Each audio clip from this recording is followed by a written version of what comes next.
Hello Nikki, hello Transport Evolved. It's Friday, it's nearly the weekend. Talking about car sharing, and I mentioned how people don't look after communal property, and you brought up Car2Go and how they incentivise the plugging in of electric cars with extra minutes on your next rental. That's wonderful, very clever system. But I think it proves my point. People aren't plugging in the cars if there's no incentive.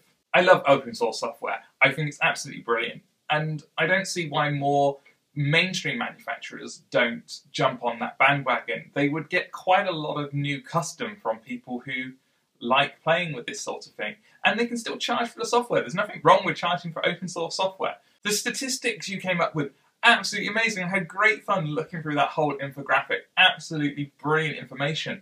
Over half the respondents had over 3 times the average income for the area.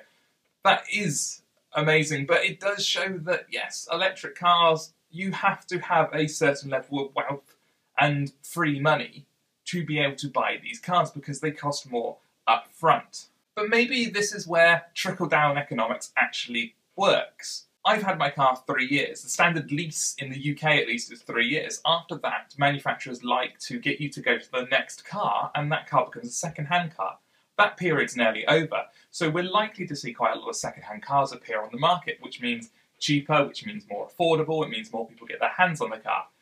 The only issue with this I can see is that there aren't a lot of cars to upgrade to.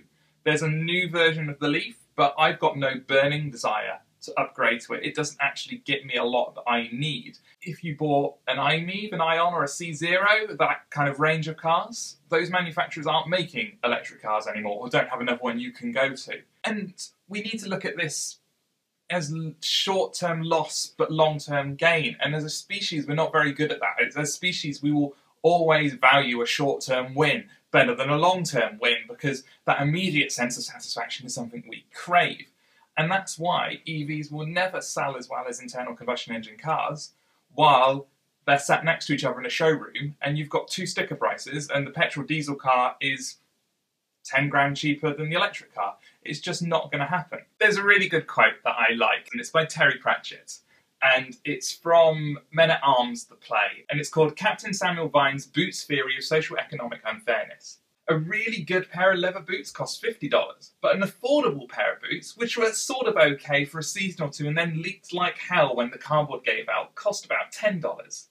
Those were the kind of boots Vimes always bought, and wore until the soles wore so thin he could tell he was in Ankh-Morpork on a foggy night by the feel of the cobbles. But the thing was that a good pair lasted for years and years. A man who could afford $50 had a pair of boots that still kept his feet dry in 10 years' time, while a poor man who could only afford cheap boots would have spent hundreds of dollars on boots in the same time and would still have wet feet.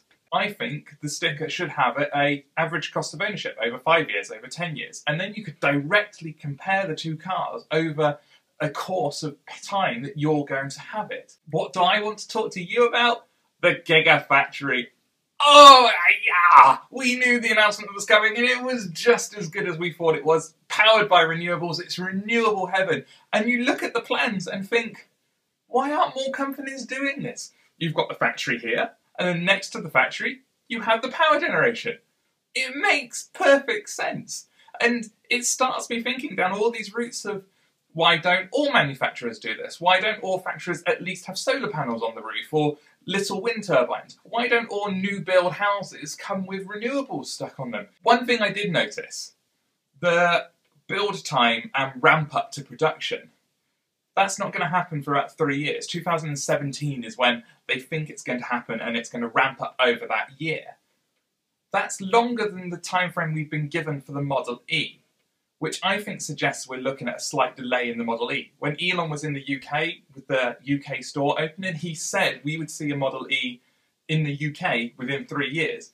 That's not going to happen if, as we've been told, the Gigafactory is paramount to getting the Model E's price down. So either, I think, Tesla's going to launch the Model E earlier than the Gigafactory and take a loss on the first cars because it can't make the battery packs as cheaply as it needs, but it knows it will do soon, or the Model E is going to be delayed and we're going to see the Model E release 2017, 2018. It's going to be amazing. We are seeing the beginning of affordable EVs because of mass battery production. Goodbye, Transport Evolved. Goodbye, Nikki.